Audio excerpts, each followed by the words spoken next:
A mí siempre me chocó mucho el tema de la corrupción, que se veía y que existía. Y que yo a Cristina no le veo un pelo de corrupta, ¿eh? Pero yo eso se olfateaba. ¿Cuánto ruido te hace la fortuna de los Kirchner?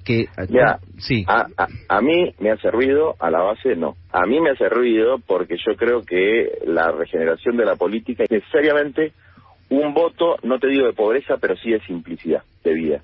No porque piense que a priori está mal tener una casa importante, un patrimonio importante. Los políticos que se admiran, no sé cuál es el patrimonio de Merkel o el patrimonio de Biden, pero te puedo asegurar que son infinitamente superiores al del más rico de los políticos en la Argentina. Creo, Y bueno, y nadie investiga demasiado cómo la tienen, digamos, ¿no?